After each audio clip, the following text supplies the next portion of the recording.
Welcome to my channel, and I'm here to inspire you, give you crochet advice, and help you along with your next project. If you enjoyed this pattern, please give me a thumbs up or even comment so I can gauge your interest. It helps me to know what to film next. I'm not very formal. Here's today's zinger.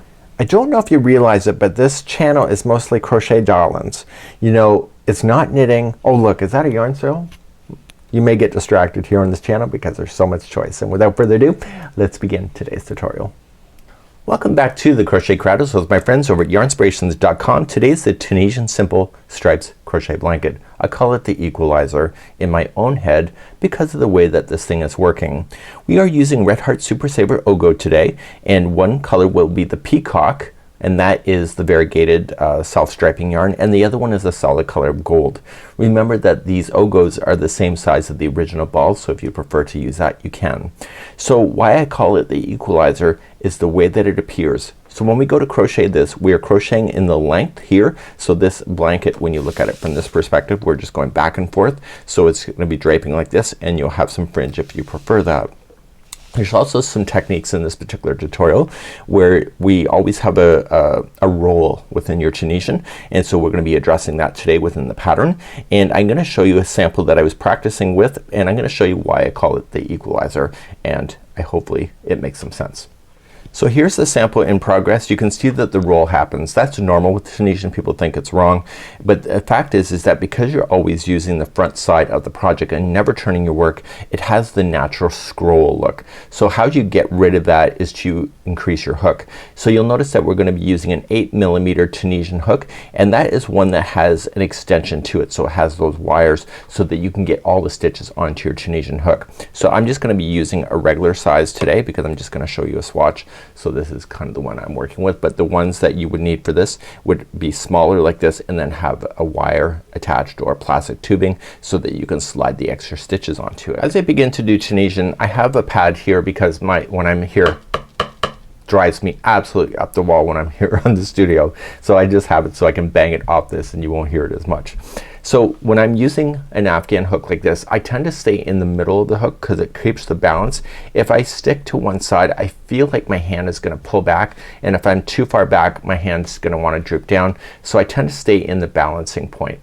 Now with Tunisian, knowing that the tension is actually really quite tight, this hook is a lot bigger than you would normally use with your Red Heart Super Saver, but once you get started on this, you're going to notice that the tension really contracts. And so if you start with the same size Afghan hook that is recommended for the ball, like a 5mm size H or a 5.5mm size I, it'll be extremely tight to the point where that roll effect would be really quite hard to be able to fix, like almost impossible. So what I want to do is that I want to use this and use the balance point. Just as my own frame of reference, I really thought that this pattern would look really good within the black and gray tones, so you would use this then, and then the Equalizer to stabilize the coloring look would then be using the black logo like so. So you can see it'd be a really neat concept. So I'm going to continue to use the leftover yarns that I have so I don't waste any yarn, because I don't want to crack these just for a few yards just to demonstrate today. So here's our sample, and what our goal is that we want to create the look using that self-striping yarn. And so you know, you can actually really have some fun colors with this, and we're going to start off with the first 5 rows of being that. So the color is going to change on its own, and when you look at the pattern you don't really see any solids like that. That's because this sample is worked in the distance. So when you're using this other kind of yarn here with the yarns that change color more often, you're going to notice that it will look a lot more consistent with how this is appearing. Once those 5 rows are complete, the next 6 rows are going to be having this solid color mixed into it. So what you're going to do is you're going to go across, and you'll have like the self-striping, and then you go back, and then the next time you will have then the solids going across and then back. And so this particular section is actually using 2 yarns at the same time, which gives it that look that's really quite consistent in the pattern. We're then going to return just using to the self-striping again. Let it play its own tune. You can see the colors have changed as it was progressing. Do you see that? Once that's done, you'll return back to then doing the mix of the solids and the self-striping once again. Really quite desirable, and I think this is really awesome an idea. Once we get started on this, you're going to do a repeat pattern, which is the repeat is all right here. just this section. So you repeat, repeat, repeat until you get to the size that you prefer. So it's a really neat idea. I'm going to show you the techniques today, and hopefully this is not too long-winded, but I'm sure you'll let me know if I am. Let's begin our journey, and we are going to be starting off with an Afghan hook, and that's where we're going to begin. Once you have your slip knot, just insert your Afghan hook. So pay attention, the Afghan hook is longer. You want to concentrate on the shaft. Okay, so if you stay down here, the distance of the circumference will never be accomplished. So when you do something, slide it down your shaft, get the distance so that it relaxes, and so that you'll always have the consistent size. So you can either chain 146 or you can chain any number that you wish. This particular pattern does not have a stitch multiple, so you can just do as many. So I'm just gonna do 12 just because it's in my head. So I'm just gonna chain, and you can do 146 or any chain you want. And so when you pull through the chain, slide it down the shaft so that it gets the distance of the circumference, and then do the next one. So continue to slide down your shaft in order to do that. So please just chain the number that you would prefer. You don't even have to count. You can just chain until you get to the size that you want. Remember that you're working with the length of the blanket, so when you're looking at it from a perspective like this, that when you're displaying it, it'll be facing down even though you're crocheting it this way. So please do this, and I will see you at the end of the chain, and we'll start then row number 1. To start row number 1, you are going to have to make sure that your hook is long enough so you have that extra wire attached to it, or it could be a plastic piping that you have in order to collect all your stitches, because you will not get that many stitches on something like this. So what you want to do is that you want to go second chain from the hook, and you want to collect the back loop only of the chain. So inserting in, and you yarn over and slide it down your shaft to the distance of the same circumference, and you're gonna keep that on your hook. And so you'll go to the next one, pull through, and slide in, and this comes natural. Once you start working with this, you can literally bang it out pretty quick. So it's just a matter of getting used to it. So you're collecting every stitch that you own on this particular concept, and this is called the forward pass because the hook is moving towards the point, so it's going forward. So even if this is the left-handed version, it's still in the direction to where the point of the hook is going. So please do your forward pass then for row number 1. I'll be back in a moment. Now you're gonna go all the way down your chain until you run out of chains. Rocket science, right? You got no more chains, what are you gonna do? So you're just gonna go all the way. It doesn't matter in the count. I'm trying to be as nice as possible with that, so you don't need a stitch count with this. And so this, how you finish this last stitch is the only way that you'll finish it here on this particular pattern, this way. I'm gonna show you in second row how the last stitch is actually done. So this is called the return pass. Let's begin the return pass. This is still row number 1 though. So each row has a forward pass and a return pass before you're moving on. So in order to do the return pass, you yarn over and you pull through the first loop only. Again, slide it down that shaft. That's considered a chain 1. Normally in crochet, when we start a row, we chain 1 and then proceed across. In this particular case, in Tunisian, it's the other way. So the chain 1 is on this side of the project. So you're never turning your hook. You're always keeping it here. That's what causes the roll, because you're never turning your project. The rest of the stitches all the way to the very last one is yarning over, pulling it through 2. Okay. And then you're just yarning over, pulling it through 2. The chain that, or sorry, the stitch that you're doing right now will literally fall inside this gap. So you're gonna notice that these like almost like a picket fence openings. In the next forward pass, you're going to notice that that will pull down and fill in the space naturally. So you're just gonna pull through 2 all the way back, and this is considered row number 1. And you stop when you have just 1 loop left on your hook. And you're done. And that was row number 1. Let's begin row number 2. Let's proceed to row number 2. Row number 2 is going to be consistent no matter if we're working with the equalizing area or not.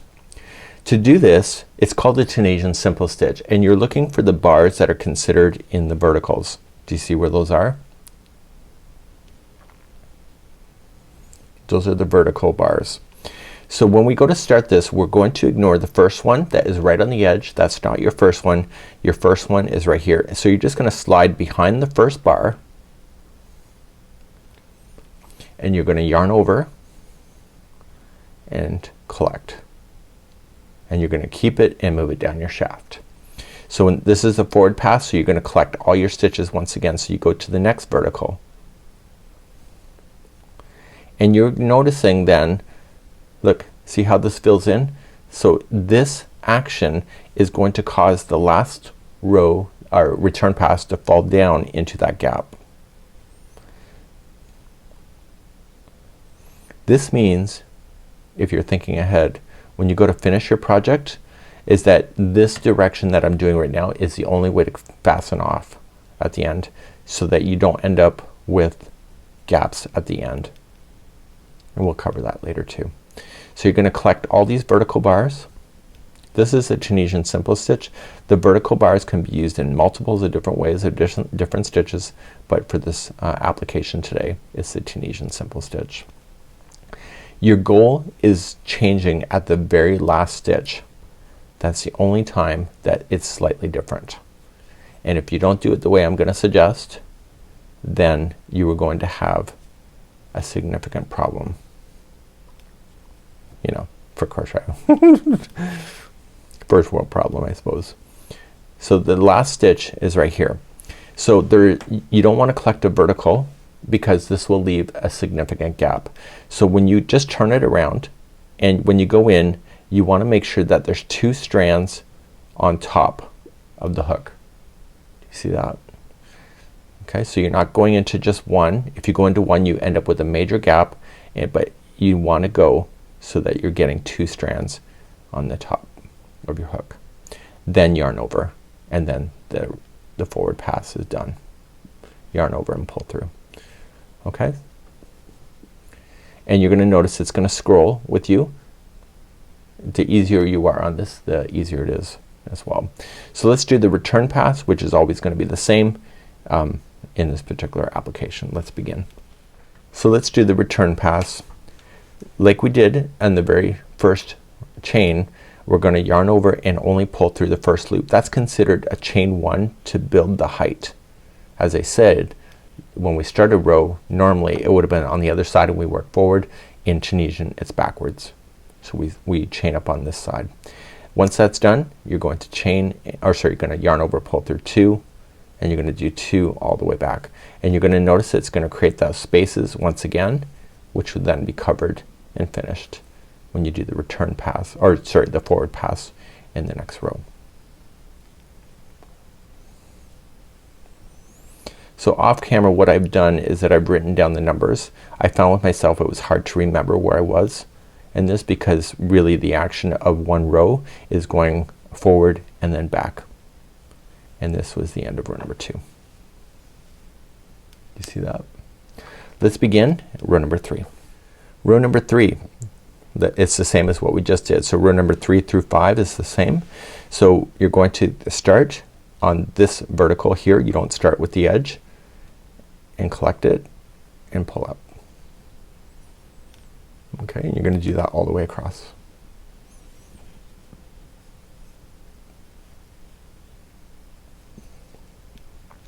Okay, and you see that when you do that action, it's filling in the space and pushing what we just did down into that slot.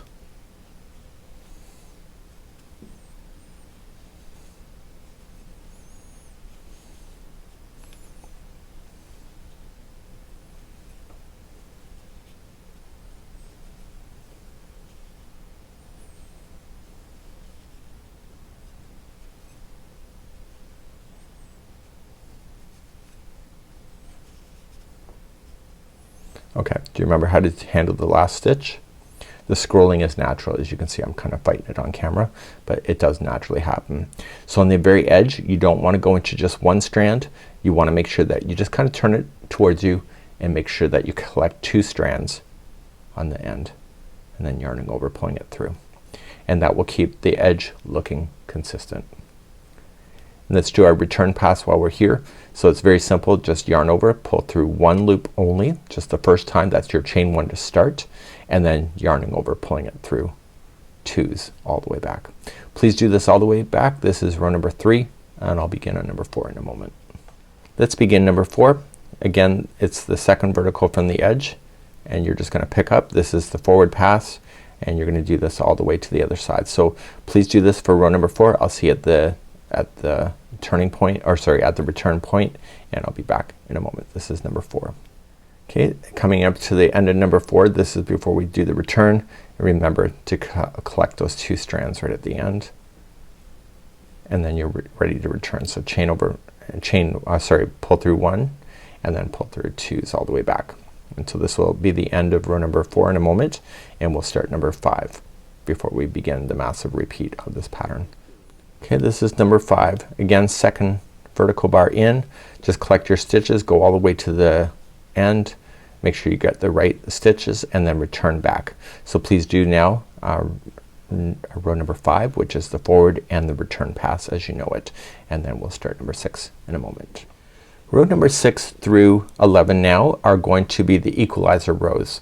So it's going to be changing the colors as we go, and we're gonna be carrying those colors, so you don't have to get rid of them completely at the end of each row. So what you need to do is to start, you're going to start with the same color that you're currently using. Okay, so the same yarn that you're currently using, and you're going to start with your vertical bars, and you're gonna collect all your stitches right into the end of the row. So this is row number 6. So what I want you to do is just go all the way. I'll see you at the turning point to come back for the return pass, where we're going to change our color at that point. So I'm continuing across, and you should know that the yarn is about to change color. That was a complete fluke here at this point, so that's just something that is complete flukish. So what I want to do is that I want to start the next color. So what I want to do is that I don't want to get rid of this color, but I want to introduce the next one with the slip knot, and I want to pull through. I want to put it onto the hook. Now like before, just using that strand, just pull through the first loop only, and then continuing to use that strand, then pull 2s all the way back. So this means that if I'm dragging this color back towards the other side here, when I do the forward pass, I'm going to be using the same color. So I'm only changing the color when I'm here at the return point, if that makes any sense. So I'm continuing all the way back. This is row number 6, and then we're gonna start number 7 in a moment. So the green is still here, and it's just holding for me to restart it again in the future. Let's begin row number 7. So row number 7, I'm still using the same color because there's no other yarn to work with. So I'm going to start with my Tunisian simple stitch, going all the way to the other side once again. So what this is doing is that it's causing that information here, this row, to sink down in between, while keeping the verticals a different color in the next row when we go to do it. So that's what makes it really quite consistent looking. If you prefer solid color rows, then what you would want to do is change your yarn color on this side of the project, so that you don't have a different color that is overlaying another one, if that bothers you. But this is the whole point of this particular project, to have this really kind of cool look to it. So I'm gonna make my way all the way across, and the goal is to drop this yarn at the end of the row before doing the return pass with the new yarn that is just holding, waiting for me. So in the very last one here, you're just gonna go in. So this is when it gets dicey, because you've changed your yarn. You're only gonna go into the one strand here on this side, and just make sure that before you, when you drop this one, before you start this other strand here, you want to just kind of pull it back into alignment. Now you're gonna come back with this other color instead. So yarning over, pulling it through one loop, and then pull it through 2s all the way back across.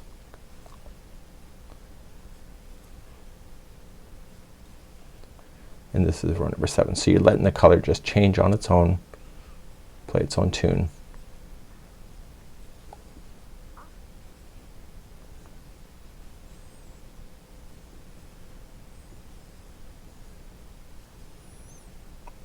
next row is 7.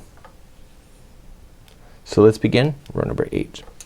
Row number 8 is exactly all what you know. This is the only yarn that you can play with, so that's the one you're gonna start and do your forward pass just as you know it. So go all the way to the return point and I will change out my yarn again and show you how to do that. I'll be right back. So continuing with my forward pass here on row number 8, and again just coming to the outside here, pull through, and before you start make sure you pull things nice and tight back in, drop that yarn and bring up your gray once again and start to return. So just pull through 1 loop only and then 2s all the way back. And this is row number 8. So you go all the way back to the other side. I'll see you there in a moment. At the end of row number 8, here's where we are. So now you're gonna go row number 9, just continuing along. The gray is what you're using because that's the only thing that's available to you. And then you're gonna do your forward pass for row number 9 and then change it when you get to the return point. I'll be back in a moment. This is row number 9. Coming all the way across, and on the very last one here you're gonna change out that yarn. So just pull through, just pull things nice back together, pull through 1 loop and return with that new color in hand. Okay, this is row number 9. I will be back in a moment and we'll start row number 10. Let's begin row number 10, and you're using the only color that you have available to you, and you're gonna go across, change your yarn and then return. I think I've already demonstrated it a few times here, so please do row number 10 in the same manner and I'll see you at the end of row number 10 in a moment. Let's begin row number 11 and just continuing to use the yarn that you came back with and go all the way to the return point and then change your color, and then this is where we're gonna be ending the solid color at the end of this particular section of the tutorial. So please do row number 11 as you know it, and I'll be right back in a moment. So this is the end of row number 11. So you can see that you got 1, 2, 3 of the solids of the grays that appear here, and then their counterparts of the vertical is right above it. You can see that right there. So what I want to do is that this yarn here, we're technically done with it for now, so we're just going to cut it so that I can weave it in later. And now we're going to start rows number 12 through 17, which will be then just only using the one self-striping yarn that you see here. Let's begin 12 through 17. So let's do rows number 12 through 17. I just got to demonstrate it once because it's already what you know. You're just gonna start with your vertical loops, and you're not changing any colors at the end of this when you start the return pass. So basically you got 6 rows of forward and return pass of using the same strand of yarn, which will then give it the really cool look before then returning back to using the equalizing the solid in between in order to create that look that you see in the main sample. So please now do rows number 12 through 17 and I'll be right back in a moment. And to reiterate, when you get all the way across, you're going to just come into the edge as you know it, chain 1 and then return. Okay, so you're not changing at the end of that, so we'll be leaving that other color in out of the way for now. So continue this. I'll see you at the end of number 17 in a moment. So I've now just finished up to the end of number 17. So the repeat is this section right here, all of this. So you have the equalizing and then you have this. So because the sample is so much smaller, you don't have that sense of what it looks like in the true sample because the distance is not as big. So it really gives you an indication that if you wanted to use solid colors in between the equalizing, you could do that as well and it would actually turn out pretty neat. This is not a mistake, this is just the way it looks on the edge. Now it says to fasten off, so you're gonna repeat now rows number 6 through 17 until it measures approximately 46 inches, whatever's closest, right? And that's what you're going to do. You then have to fasten off, which is not explained in this particular idea because it is a Tunisian technique, and that's the whole point of today's tutorial. So let me show you how to fasten this off because you can't just end right now because you will have these really ugly gaps right here at the edge. So we want to fill that in before we actually are now finished. And so technically when you have Tunisian, the fastening off is on this side, not here. And so then if you fasten off right now, the other side is solid all the way to the edge. And so that's what you'll want to do. So let's show you how to fasten off. So get your 46 inches done and then prepare to fasten off, which I'm going to demonstrate next. To fasten off, you're going to use the same technique that you have been doing with the vertical bars. However, you're not going to collect them. So you're just going to go into the next vertical bar and you're going to collect like that, and then you're going to pull through, and that closes it down. So go to the next vertical, pull through and through. Make sure you move it down that shaft to keep the consistency, and you see that that's pushing, like it normally has been, pushing the return pass down into the space so that you don't end up with a gap. Does that make sense? So you're gonna go all the way to the other side of using the same technique, and this would be how you would finish off Tunisian simple stitch in this particular concept. And that's what we're gonna do. So I'll see you at the end of this row in a moment. Once you're at the very last one, you're still going to go and make sure you grab those 2 loops and pulling it in and in, and this is where it ends. So what I want to do is that I want to just trim it long enough so that I can throw it through a tapestry needle. So just pull it around and pull through. Any loose ends you'll want to do the same thing, so especially with these. So you're just gonna turn it to the back side. This is what it looks like on the back, and you're just going to take that strand with the tapestry needle. Weaving it in it's just gonna follow it, so don't bother. So just going into the back of the work, keep the needle so that it's just on the back side stitches only. So if you turn that around, I should not see that needle going through. So just go through once, and when you pull it, make sure you don't change the shape of your project. So pulling it through, and then a slightly different path. It's better if you get yourself in between some plies, and then you'll do that. Okay, and then that's safe to cut down into the project. So any loose ends you would have had with this, especially with this gray area when you changed over, same thing exists, just throw it through a tapestry needle back and forth 3 times. Recommending, because it is the back of it, you don't want to mess the back of it the way that it looks, so when you go to glide it through, just keep it within the same coloring so that it's really quite hidden. And make sure you pull it in a nice fashion so that it's taut but not changing the shape of your project. So any loose ends, that's what you'll want to do, and I will leave that in your capable hands. But we are going to move on, and we are going to then demonstrate on how to do the edging, and that's our next. So let's work on your edging. You're going to need a 6mm size J crochet hook in order to do this. I told you that Tunisian has a tension level, so even though we were using a much thicker hook, you'll notice that it actually has the consistency of a J. Okay, so what I want to do is that you can see that there's a natural scrolling happen, so you want to settle that down. So you're gonna do this edge and this edge. You're not gonna worry about the side edge. So when you're displaying it on yourself, the stripes are gonna be down like this. So with the right side facing, which is the good side, you can clearly tell which is good and which is not. So this is what you're looking for. So let's begin on the very first stitch. Just attach it. So what you want to do is you want to focus on the back loops only. So right here, these loops are the only ones you want to focus on. It'll help it keep it consistent. So stay within one loop only, and attach it, and chain 3, which is your first double crochet, and in the next back loop all the way across you're going to double crochet. This is gonna settle down that scrolling, but we're not quite done once we get over there. So just double crochet in the back loop only all the way across, and you'll want to do the same thing with the other side, just in case I didn't say that enough times already. Okay, so just double crochet, and I'll be right back in a moment. Once you've come all the way across, it's gonna look like this, and you want to create this strand to be so long that you'll be able to use it as a whip stitch to go back all the way across. So in my case I don't need it that long.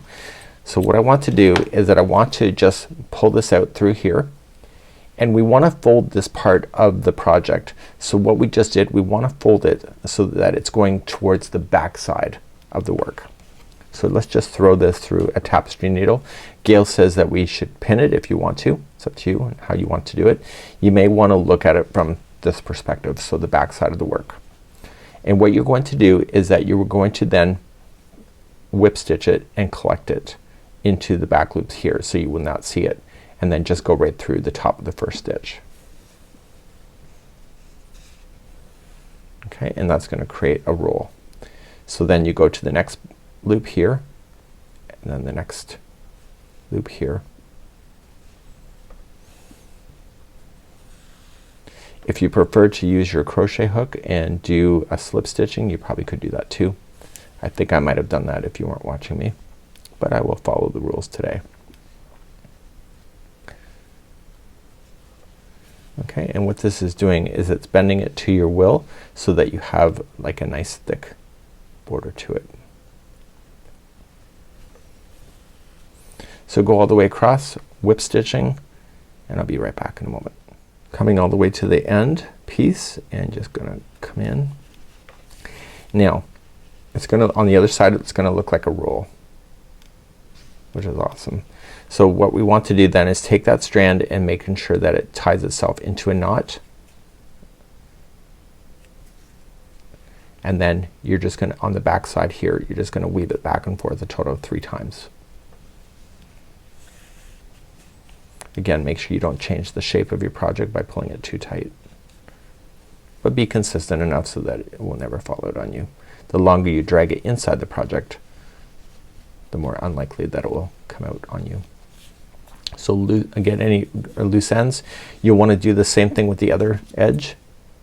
The siding edge you don't need to worry about. And we're gonna talk about fringe next. So you see this settles that right down like so versus what we just had.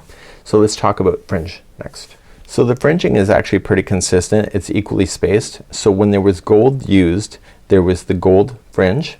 Okay, this is the equalizing, so in my case it would be the gray, and the other one is the other self-striping color that you would like to use. So what I would do for me is that I would use the gray on the ends here if you would like to add fringe, and then use your self-striping colors for the other pieces here. Let me demonstrate how to do the fringe. To do the fringe, you are going to take a tape measure and you're gonna measure a total of 14 inches. Okay, so there's 14. And so I would take this then and just use it in my hand and pull through, so it's got a fold, and then here you need a total of 3 of these, so you just folded it 3 times or twice actually. So then you can cut it, and that's the length that you'll need. So if it were me and you weren't watching me, I would just do bang and then fold it and fold it again. Okay, and you keep on doing that to make these. And so you will do that with the self-striping for the self-striping portion of it. How you attach it though matters. So let's talk about that. When we did this, you will remember that we had 6 rows of each one of these ideas. So in the particular pattern that I can see is that they're using just 3 rows out of the 6 for each. So you could either do gray, gray, and gray, or you could put it on the other one and then self-stripe, self-stripe, self-stripe. So you just equally space it. The trick to this is that I've not trimmed those loops that I created, but I want to take this and fold it directly in half. To keep it looking consistent, here's the trick also. You want to have the right side of the project facing up, and you want to go from the back side of it and pop it to the good side. It matters. And you want to collect that loop that's been folded in half and pull through. So you're pulling it down towards the back of the project, and you're only pulling it enough so that you can get your fingers behind it so you can slam this through. This here is going to appear on the front side of the work. So if you go through the wrong side here, that will appear upside down. See how it looks consistent like that? So the other side, it looks different. So you want to be really consistent with that, with all your strands that you do.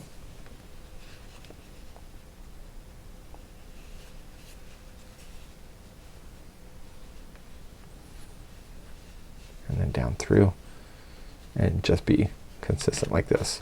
Once you're satisfied with this, and at the end of the project, once all of your fringing is in, what I like to do is just kind of like push it down, and I actually like to hang it over a table as well. And I will just kind of measure what I think is long enough, and just run your scissors all the way up through the fringe on the side, and just kind of brush it out a little bit so you can see it. And that would be how you would do your fringe, and it's something that is really quite consistent, so when you're displaying it, you can have a really beautiful look, really quite simply. So this is it for today. We hope that you enjoy, and this is the Tunisian Simple Stitch Blanket. It's the Simple Stripes, and it's making on behalf of the Crochet Crowd as well as my friends at yarnspirations.com. We'll see you.